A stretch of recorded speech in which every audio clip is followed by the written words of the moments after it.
Welcome to Complexity Made Simple. My name is Paul Allen, and the subject of today's newsletter is confidence intervals. One of those statistical tools that nobody likes or understands. Why do I need to understand confidence intervals? Especially if you're in a manufacturing process. You're a manufacturing manager, you're a team leader, you're an engineer.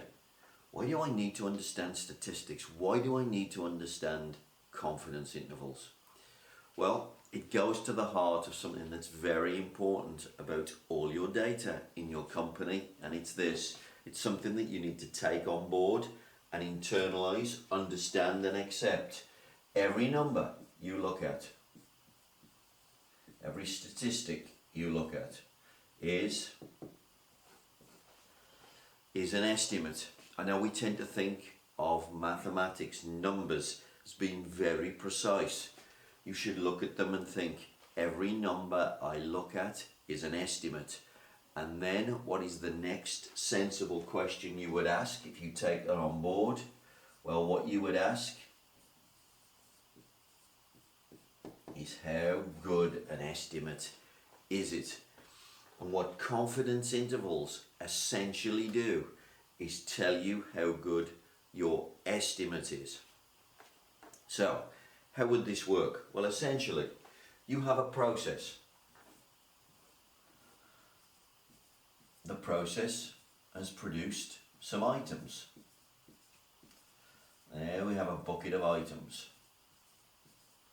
What we would like to understand is a distribution, clearly in the bucket. We're going to sample from that distribution in a moment.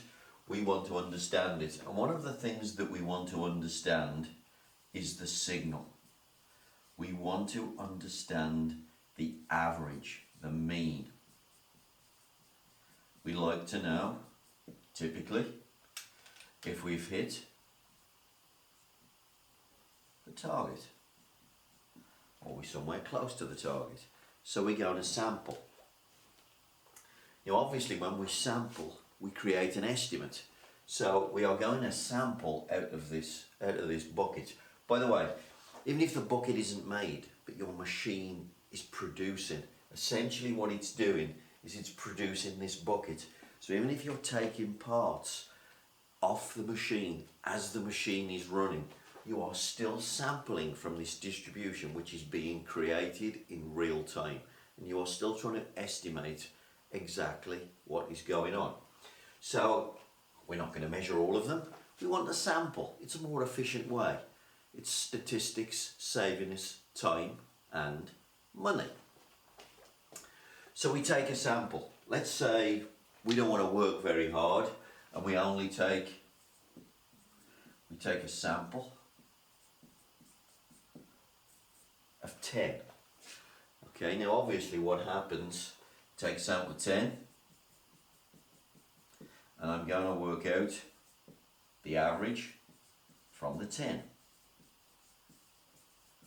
The average from the 10 is clearly an estimate of what's really going on. And now the confidence interval kicks in, because the confidence interval is going to tell you how good your estimate is. So let's think about this. Here's our average. We've worked out our average from a sample. It's landed there. Using the sample size as part of our calculation, what we're going to do is build something called a confidence interval, which is essentially a boundary which goes up and down from the estimate. This is known, by the way, as the point estimate. The point estimate. We build a boundary. And here's the sort of thing that the confidence interval will say. It'll say, well, if it's a 95% confidence interval, we are 95% certain that the true average, this thing here that we really wanted to know, the true average is somewhere inside that boundary. So let's assume that the true average is really there. Our estimate is just to the right of it. We can't know that. We can never know that piece of information unless we sampled everything out of that bucket, which we're never going to do because it costs too much money. We are 95% certain, however, that this true average is somewhere inside that boundary. And of course, the size of these confidence intervals tell you how good an estimate you've got. So for example, if you take a sample size of 10, which is very poor, by the way, it is a very poor estimate of what's going on. Typically what that's going to mean is the confidence intervals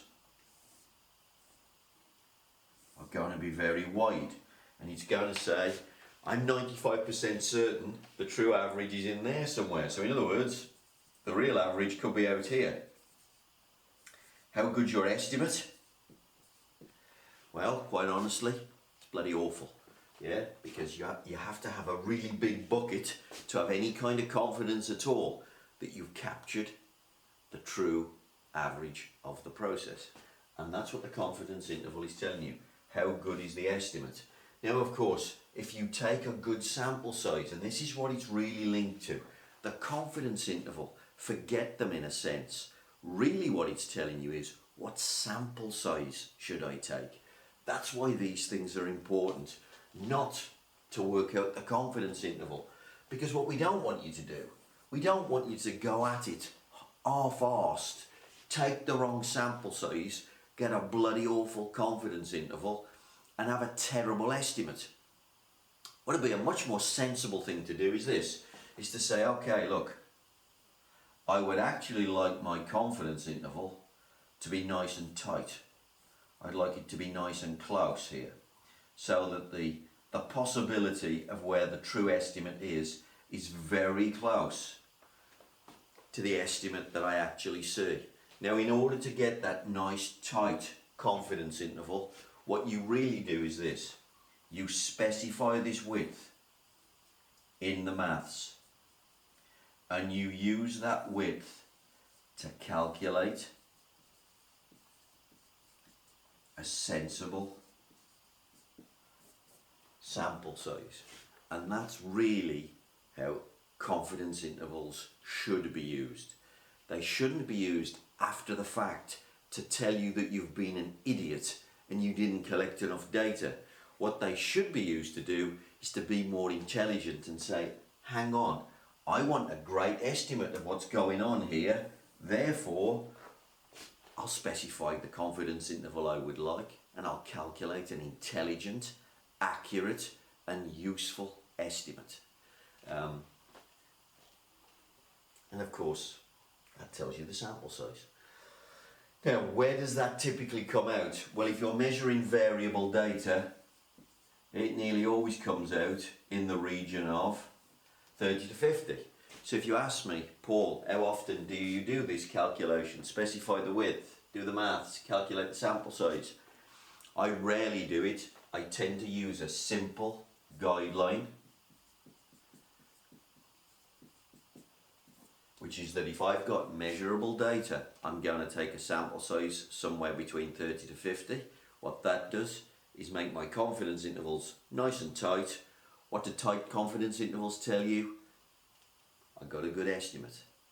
That is why you need confidence intervals, to tell you how good your estimate is, and to make sure you always use a great sample size.